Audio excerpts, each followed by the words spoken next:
As with many of our recent Wednesday videos, I put this talk together with our challengees in mind.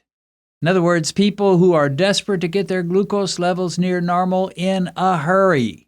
You're tired of living with diabetes and the possibility of kidney disease and neuropathy pains in your feet and legs, and you're ready to make whatever changes necessary. And if that's you and that's your attitude, well, I have to believe victory is ahead for you. And by the way, if you were too late for signing up for this Fall 23 challenge, you can still get most of the benefits by simply going back and watching all the Wednesday videos from Beat Diabetes since September of this year. And in the descriptions of the Wednesday videos, there will normally be a link to the emails that I've been sending out to our challenge participants. And those emails will include a recommended diet, recommended videos, and lots of testimonies of either victory or tremendous progress. So click on that word more at the end of the description and you will see all you need to get started. And speaking of getting started, why don't we just get started with today's video? I have already addressed this issue, but I want to talk some more about creating healing blocks of time in your daily schedule. Now, I've never heard them called healing blocks of time by anybody else, but to me, that's exactly what they are. What I'm talking about is the lengthening of the amount of time in your day that you do not eat, and you allow your body to heal and rest, and your blood sugar to have a longer time to be at that important baseline level. Essentially, I'm talking about time-restricted eating. Dr. Jason Fung and many others call this intermittent fasting, but I think that's a terrible term for that. First, you're not really fasting when you go a few extra hours without eating. You're simply going, a few extra hours without eating. But more importantly, fasting has such a negative connotation in most people's minds. Just to hear those words, intermittent fasting, fasting. Just hearing that will send some people running to the donut store in a hurry. So, healing blocks of time involve carving out various periods of time in your day when you just don't eat. But of course, you also allow yourself certain times when you do eat. The truth is, we all do this, even though we may not call it that, at least somewhat. For example, if you finish dinner at 7 p.m. and then you just don't eat that evening and you go to sleep for the night, you wake up in the morning, you eat breakfast at 7 a.m., well, you've just created a 12-hour time block in which you ate nothing. You gave your body and your pancreas a rest, a period in which very little was happening in your digestive system, and your pancreas was put on light duty.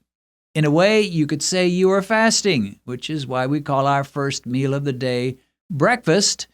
In other words, break that fast. Of course, if you have a late night snack before you go to bed and then you get up in the middle of the night and munch on some pretzels, well, your body has not had much vacation time, has it? Your body was made to both work and rest. If you work hard 18 hours a day, week after week, year after year, you're going to exhaust yourself. Your body will begin to break down and you will fail. But if you constantly rest and you sit on the couch all day long, never working, hardly moving, week after week, year after year, guess what?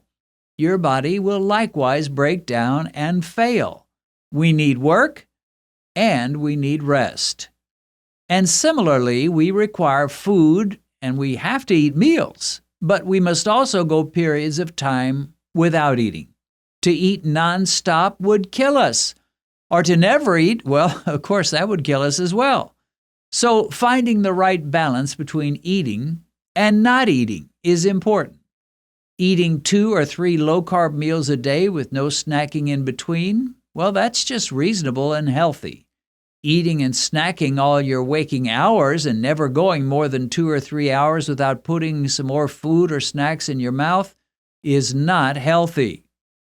Let's think about what happens when you sleep for 7 or 8 hours at night. Nearly every part of your body slows down and moves into rest mode. Your heart rate lessens.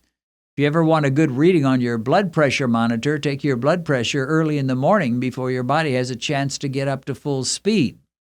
And your blood sugar will normally drop to its baseline level sometime during the night. Your pancreas will cease spewing out insulin, or at least cut it down to a minimum. To sleep is to rest, sort of like your car's engine when you sit at a stoplight. We say that a car is idling in such a case, with the engine working about as slow as it can without dying. And that's healthy for a car. If you sat at every stoplight revving up your car's engine to the max, well, that car would eventually die before its time.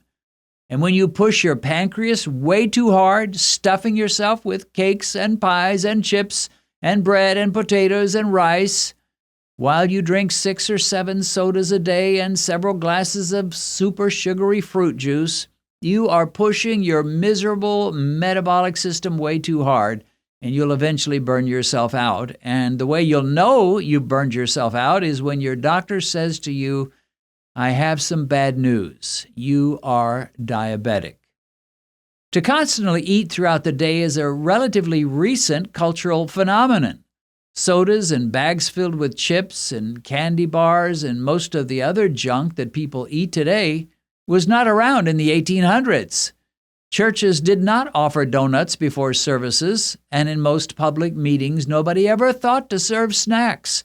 You ate your meals at home, and you ate them at designated times. And after a meal, you never thought about eating something more until the next meal. That was then, and this is now. Foods and snacks and restaurants are almost like a god to us nowadays. We center our lives around what we're going to eat for the day. And heaven forbid that we should ever eat a meal with less than 6 or 7 different foods available. As a result, we have shortened those blocks of time of non-eating down to 2 or 3 hours at most. And because we eat so many high-carb meals, this means we're spiking our blood sugar almost nonstop throughout the day. Because our bodies were made so exceedingly well, we can get by with this for decades usually, but not forever. The eventual results can include high blood pressure, high insulin levels, high blood sugar, obesity, heart attacks, and strokes, and eventually the failure of organs and the need for amputations. The good news is that we can reverse our course, and that will bring us back to normalcy and undo much, sometimes all of the damage our unnatural, unhealthy, abnormal way of eating and living have created.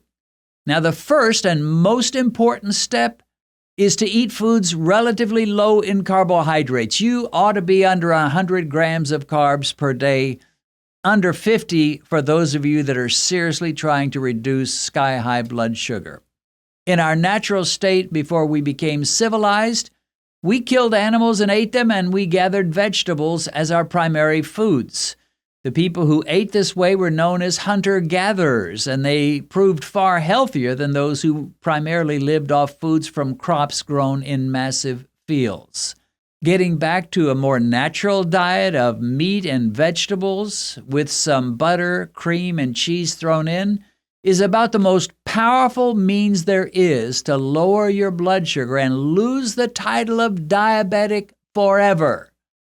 But a second means of losing that title, which we all want to do, has to do with creating lengthier blocks of time in your day when you do not eat. Obviously, we all have to eat, but we don't have to eat so much and especially so often. One highly effective practice that would benefit nearly everybody would be to put a moratorium on all in-between meal snacking.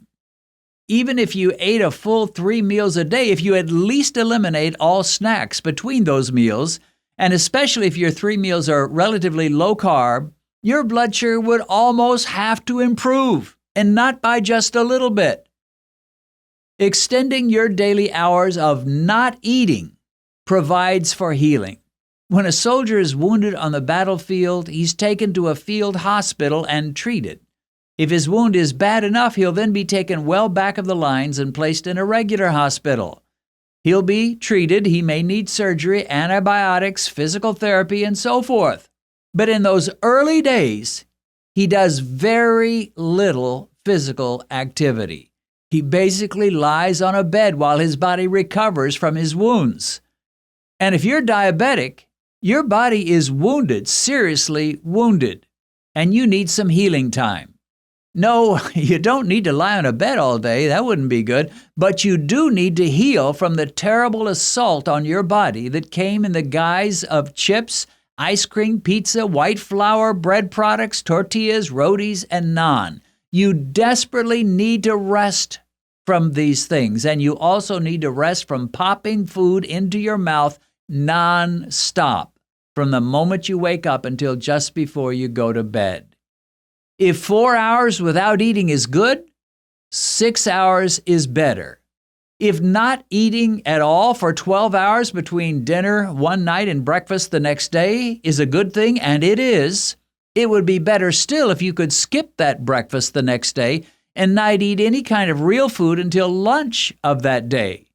Instead of a 12-hour block of time without eating, you'd now have 17 or 18 hours of metabolic peace and rest, while your body works to heal and undo the damage that you've done to it over the last 40 or 50 years. And this is why I encourage people who do my Beat Diabetes challenges to just skip breakfast and perhaps have a cup of coffee with cream and butter instead, or coconut oil. That drink is not going to spike your blood sugar much at all. And even though you have ingested some calories and feel a little fuller, your blood sugar is just going to go right on as it was, cool and collected. No real spike. Carnivore meals consisting of essentially zero-carb meat and eggs, are not quite as good as skipping a meal, but they're pretty close to it. So even if you do have to have a breakfast of steak and eggs or sausage and eggs, your blood sugar will hardly move and your pancreas can go right on minding its own business. So if you must eat 3 meals a day, make at least one of those meals a carnivore meal. Or better still, make 2 of them carnivore. Eat your salads and your low-carb vegetables as your lunch. And what that means is your dinner that evening and your breakfast the next morning will have next to no carbs, and you have just given your body a 24-hour vacation from processing carbohydrates. And that will be an amazing time for the healing of your metabolic system. Your blood sugar and your baseline glucose levels will not be able to help themselves. They will surely drop lower and lower, headed for that promised land of normal blood sugar and a normal A1C. And during these healing time blocks, times when you just don't eat for a lengthened period of time, you will be giving your body blessed rest, just like that soldier lying peacefully in a hospital bed, allowing time and rest to bring healing and recovery to his body. You'll be in your own little metabolic hospital, and healing will surely start taking place. When you eat a high carbohydrate diet and you graze on food constantly throughout the day, your body does its best to stave off disaster by huge releases of insulin to try to counteract all those glucose-rising carbs. And it can succeed for a while. But eventually, it can no longer hold the line, and your glucose levels will start to soar. Your body has gamely fought its best, but it was simply overwhelmed by all the junk carbs and processed foods and sugar that you kept throwing at it. But when you stop the cycle of metabolic destruction, your body starts its healing work. Diabetic complications recede, energy increases, and you start feeling good again. Best of all, your glucose meter confirms you are getting better and better, not worse and worse. And you're getting better not by flushing yourself with higher and higher levels of insulin, but by eating reasonably and less often. Let me say that again, eating reasonably, which means low carb, and less often. Instead of constant glucose spikes multiple times throughout the day, you'll have at most a couple of gentle glucose rises, maybe twice a day. It would be nearly impossible for you not to improve significantly. And for most people, they can be transformed from a diabetic A1C to a non-diabetic A1C in less than a year.